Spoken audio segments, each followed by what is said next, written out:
elements inside. You have the visitor center, you have the museum, and this is Boulevard of the Righteous. The Children Memorial is there, the Hall of Remembrance is there, and there is another part which is called the Valley of the Destroyed Communities. So there is a very, very big. So let's. Holocaust Museum. You are now in the entrance. The entrance is over there, and then that museum, that building, you go in zigzag, like this. You see the rooms, you cannot cross. Okay. There's a lot of things to read. I'll give you enough time. I'm telling you in advance, you cannot read everything. To read everything, to see all the video, you need 2 days. And we don't have that. That's maximum hour and a half. Otherwise, we'll stay here too. Anyway, a few introduction that you will understand how this structure of the museum was built. Actually, it will be easier for me if I'll guide you with the whispers, but they don't let us. They bring our whispers. You have to bring whispers. The whole story. And it is impossible to guide inside without whisper. Impossible. There's a lot of people crossing. Okay, so the museum built in this structure. 1930, Hitler arrived to power. He just elected. He got 2.8% and elected to the Reichstag. 3 years after, 1933, he became the leader of Germany by circumstances, and he became the Führer, the leader of Germany. And since then, he started to implement the hatred against Jews, as he wrote it in his book, Mein Kampf. And this means not to buy from Jews, not to marry Jews, not to let Jews to be in a high position in all fields of life. And that led that many Jews left Germany in those years. If you check, there's many people arrived to the United States in those years. And the highlight was in 1935 when they make the Nuremberg Law. Now, what is a Nuremberg Law? When I tell you not to buy from a Jew, I have to tell you who is a Jew, yes? What will happen if someone is converted to Christianity? Is he a Jewish? No. So in Nuremberg law, they made it something biology. That's racist, blood. You can be a Christian, but if you're born Jewish, you have Jewish blood. So even if one grandfather, or grandmother, or one grandmother is a Jewish, you are Jew. Nothing to do. Okay, and they were racist, of course, the Aryan races and all the others, Jews, Gypsies, Afro-Americans, and so on. Anyway, if till now the anti-Jewish policy was not official, now it's the law of the state. And that continued. And in 1938, they tried to please Hitler, because Hitler, he said, I want to take back all those territories that were taken from me in First World War. And he claimed Alsace, he claimed Lorraine, he claimed the Sudetic area in the Czech Republic. Bruce, what are you looking for? Bruce? And so he made agreement with the Russian called Molotov-Ribbentrop that would not attack each other, and agreement with England, with Chamberlain. And Chamberlain came to the parliament and he saw the paper of the agreement and said, I brought peace. But then later it became a joke because 1938, November 1938, that will happen 10 November 1938, the Crystal Night. Crystal Night was in the background of a family called Greenspan. Family Greenspan left Poland and came to Germany years ago. When they start to say, they came to the family, say, you are Polish, you're not German, you have to go back to Poland. And they left Poland, arrived to the border, and they stuck in the border because the Polish said, you already a German, it's not Poland, he's stuck in the border.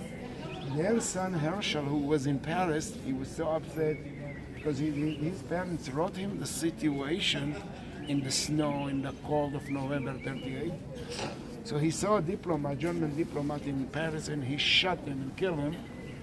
And because of that, it was incitement of the Nazi against the Jews. It's called the Christ. There were so many glosses in the street, they call it the Christian Day.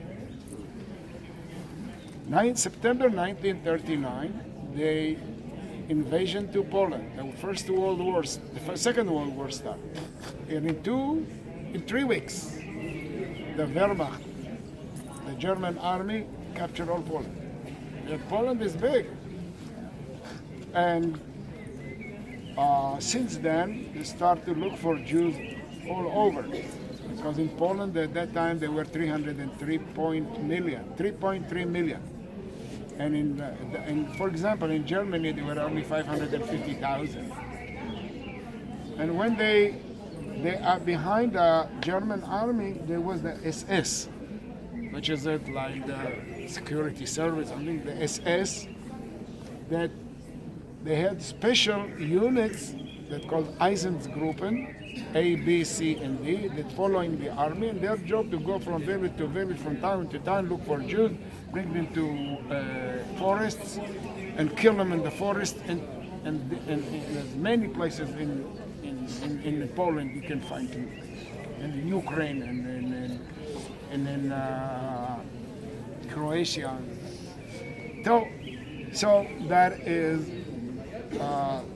and then we coming here to June 1941, when Hitler made his first mistake, when he attacked the Russians, because they had an agreement, and they called it the Operation Barbarossa, June 41. A second mistake was made by the Japanese when they attacked Pearl Harbor in 7 December 1941. That put the United States into the war in the Pacific, and after that in that area. Till that time, U.S. only sending military equipment to Britain and to Europe.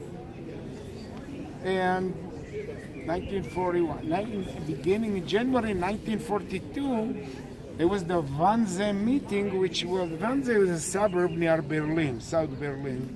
There's a beautiful villa, 14 people sitting there, military personnel and civilian, and they're drinking beer and eating sausage and talking how many people in every place, how many we can kill, how we going to solve. They call the final solution.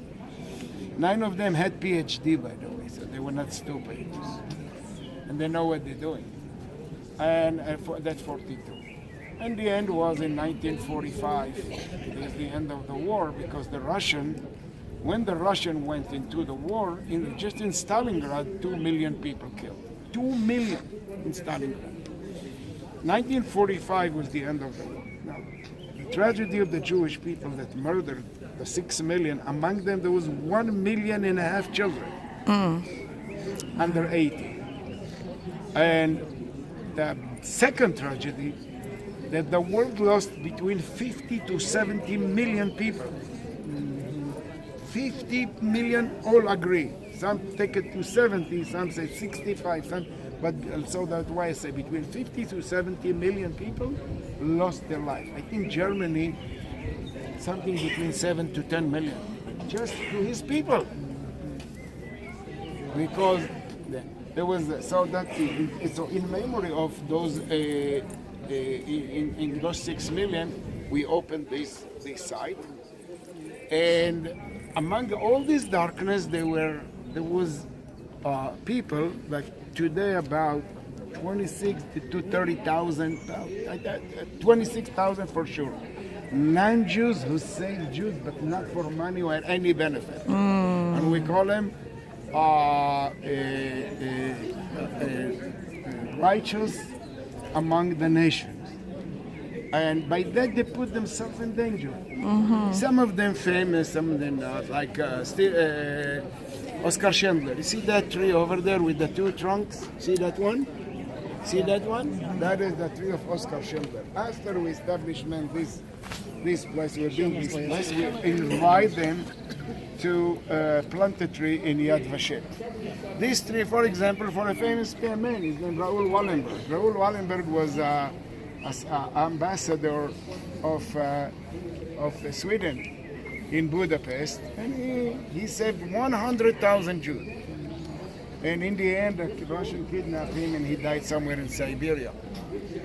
And because he used to make a deal, you know, I'll give you, what you do is to come to the German, he would say, how much you want a truck? I'll give you a truck. Give me 1,000 people, things like that, you know.